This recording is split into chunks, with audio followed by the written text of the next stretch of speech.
Echoes of the ancestral fear. In a tranquil countryside, nestled beneath a canopy of stars, there stood an ancient family farmhouse that had weathered the passage of time. Generations of memories, both joyful and sorrowful, were woven into its time-worn walls. Whispers of a chilling legacy surrounded the old dwelling, as the villagers recounted tales of eerie happenings within its confines.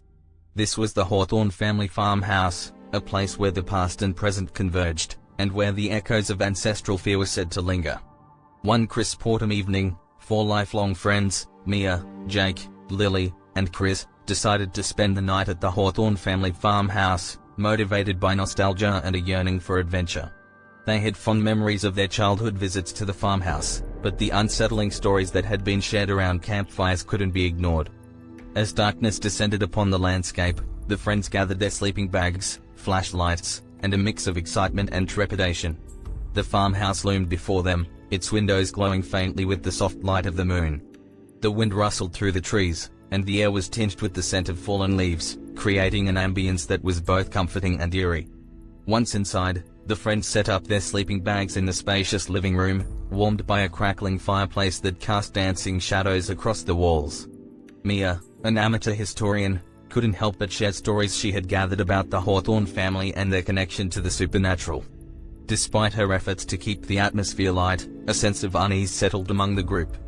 As they settled in for the night, each friend attempted to shake off their fears with jokes and laughter. However, the building itself seemed to possess a life of its own, as doors creaked, and floorboards groaned as if responding to their presence.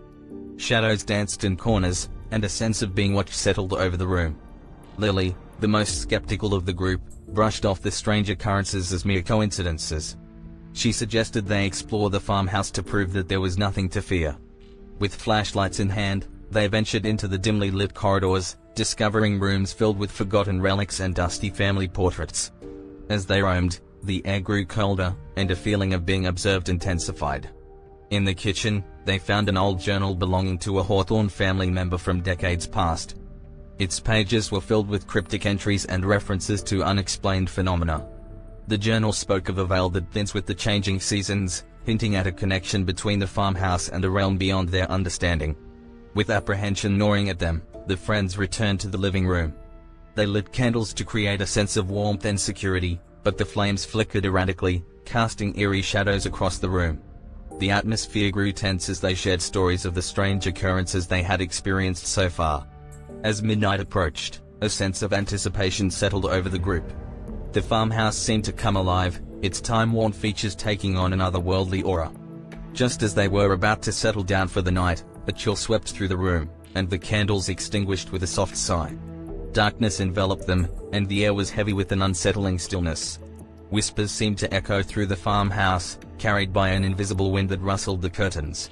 Panic rose among the friends as they realized they were not alone. A presence, ancient and formidable, loomed in the shadows. Suddenly, they heard footsteps, slow, deliberate, drawing closer. The wooden floorboards creaked under an invisible weight, and the sound seemed to emanate from all directions. A feeling of dread settled upon them, and Mia's historical accounts of the Hawthorne family's connection to the supernatural came flooding back. Their flashlights flickered to life, revealing fleeting glimpses of ghostly figures that appeared and vanished in the blink of an eye. Whispers grew louder, voices blending in a cacophony of unintelligible words. Lily's skepticism shattered as she clung to Jake, who tried to conceal his own unease. In their desperate attempts to escape, the friends found themselves drawn to the attic, a place they had yet to explore. The air was thick with an otherworldly energy, and a feeling of foreboding settled in the pit of their stomachs. At the center of the attic was an antique mirror, its surface etched with swirling patterns that seemed to pulse with an eerie light. As they gazed into the mirror, their reflections began to distort, showing glimpses of a world that was both familiar and foreign. The boundaries between reality and the supernatural began to blur, and memories of the Hawthorne family's connection to the mirror rushed back to Mia. The mirror was said to hold a portal to a realm of ancestral spirits and forgotten fears. In a surge of desperation, Mia touched the mirror's surface, and a blinding light engulfed them. The friends found themselves transported to a realm where time and space were fluid, and ancestral memories intertwined with their own. They witnessed fragments of the Hawthorne family's tragic history, the joys and sorrows that had imprinted themselves upon the farmhouse's very foundation. As the light faded, they found themselves back in the farmhouse, their bodies trembling and their minds reeling from the experience. The night had left an indelible mark upon them, a reminder that the past's echoes could reach through time to touch the present. With dawn breaking on the horizon, the friends left the Hawthorne family farmhouse behind, carrying with them the weight of the ancestral fear they had encountered. The farmhouse's legacy would continue to linger in their minds, a haunting reminder that the line between the living and the supernatural is often blurred, and that history's whispers can still be heard in the present day.